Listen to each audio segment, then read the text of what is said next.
মুসলমান আজ বড় দুঃখ এবং পরিতাপের বিষয়। অনেক মুসলমান এমন আছে শিক্ষা দীক্ষার অভাব নাই, পড়াশোনার অভাব নাই, জীবনে হাজার হাজার বই পড়েছে। অনেকে সাহিত্যের গল্পের বই পড়তে গিয়ে বঙ্কিমচন্দ্র থেকে হুমায়ুন আহমেদ কারো বা পাক রাখে নাই, সব পড়ে শেষ। হাজার হাজার বই তার জীবনে পড়া। অনেকে বিভিন্ন বিষয়ের উপর পারদর্শিতা অর্জন করার জন্য এক একটা বিষয়ের উপর অসংখ্য পড়াশোনা করেছে, বিজ্ঞানের উপর, দর্শনের উপর, মেডিকেল সায়েন্সের উপর। অথচ অসংখ্য মানুষ, শিক্ষিত মানুষের মধ্যে এমন রয়েছে সারা জীবনে অন্তত একবার আল্লাহর কোরআনের সূরা ফাতিহা থেকে সূরা নাস পর্যন্ত পবিত্র কোরআনে পাকের মর্ম অনুবাদ অন্তত একবার পড়ার সৌভাগ্য হয় নাই। এটা একজন মুসলমানের জন্য চরম লজ্জার বিষয়, এটা চরম ব্যর্থতার বিষয়, আত্মগ্লানির বিষয়। মুমিন, তুমি জিজ্ঞাসা করো, সারা দুনিয়ার এত কিছু পড়বার সময় তোমার হলো, তোমার সৃষ্টিকর্তা তোমার কাছে যে বার্তা পাঠালেন, তিনি তোমার কাছে যে কিতাব তোমার হেদায়েতের জন্য নাযিল করলেন, তুমি এত কিছু বুঝলা, মহাকাশ থেকে নিয়ে পাতাল পর্যন্ত, সমুদ্রের অতল গহ্বর পর্যন্ত সব কিছু তুমি জানলা, সব কিছু তুমি বুঝলা, কিন্তু তোমার রবের পক্ষ থেকে, তোমার সৃষ্টিকর্তার পক্ষ থেকে তোমাকে লক্ষ্য করে প্রেরিত তার বার্তাটুকু একবার বুঝবার চেষ্টা করলে না। তোমার চেয়ে বড় গাদ্দার এবং নেমোখার আমার কে হতে পারে? এই জন্য আমার ব্যক্তিগত অভিজ্ঞতা হলে, একজন মানুষ যদি কোরআনে পাকের সূরা ফাতিহা থেকে সূরা নাস পর্যন্ত শুধুমাত্র অনুবাদ, একটা নির্ভরযোগ্য অনুবাদ থেকে, কোরআনে পাকের অনুবাদ আলহামদুলিল্লাহ উলামায়ে কেরাম লিখেছেন, অসংখ্য অনুবাদ রয়েছে, স্বয়ং আমাদের খুব বাংলা ভাষায় আছে।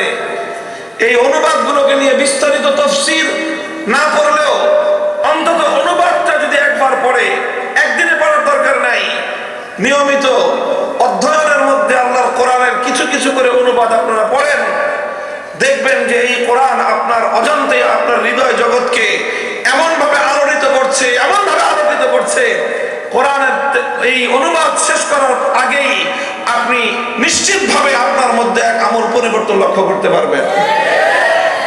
এই জন্য কোরআনের মর্ম, কোরআনের অর্থ, এটা বোঝার জন্য উম্মতের চেষ্টা করা প্রয়োজন। আলহামদুলিল্লাহ উলামায়ে কেরাম নায়েবে নবী হিসেবে, ওয়ারিসে নবী হিসেবে, ওয়ারাসাতুল আম্বিয়া, নবীদের উত্তরাধিকারী হিসেবে উম্মতের মধ্যে কোরআনের মর্ম, কোরআনে পাকের ব্যাখ্যা বোঝানোর জন্য, কোরআনের বার্তা পৌঁছে দেওয়ার জন্য অক্লান্ত পরিশ্রম করে যাচ্ছেন।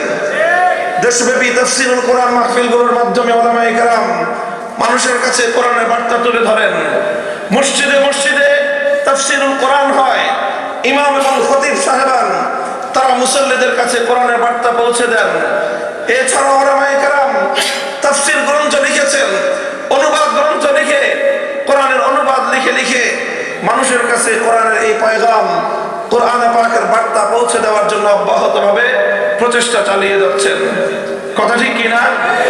এবং আলহামদুলিল্লাহ আমাদের মাদ্রাসার শিক্ষা সিলেবাস, বিশেষ করে আমি কওমি মাদ্রাসা শিক্ষা সিলেবাসের ব্যাপারে বলছি, যে এই যে 10 বছরের শিক্ষা সিলেবাস আমাদের, এই পূর্ণটাই হলো মূলত কোরআনের মর্ম বুঝে উম্মতের কাছে কোরআনের সে মর্ম, কোরআনের ব্যাখ্যা, কোরআনের বার্তা, কোরআনের পয়গাম জাতির কাছে তুলে ধরার এই প্রয়াস। আমরা 5 বছর মক্তব এবং হিফজখানা কোরআনের তেলাওয়াতের শিক্ষার জন্য ব্যয় করি, কোরআনের তেলাওয়াত শিক্ষার জন্য 10 বছর কোরআনের অর্থ এবং ব্যাখ্যা শিখবার জন্য আমরা ব্যয় করি। আলহামদুলিল্লাহ, এটা হলো নবী আকরাম সাল্লাল্লাহু আলাইহি ওয়াসাল্লামের দ্বিতীয় কর্মসূচি।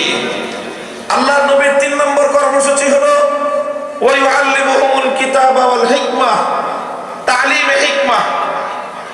তালিমে হিকমাহ কি জিনিস একটু গভীর মনোযোগ দিয়ে বুঝেন, বিশেষ করে আমার মাদ্রাসার ছাত্র বন্ধুগণ। তালিমে হিকমাত হাকিমুল ইসলাম কারি তাইয়্যিব সাহেব রহমতুল্লাহি আলাইহি সহ মুফতি আজম মুফতি শফি রহমতুল্লাহি আলাইহি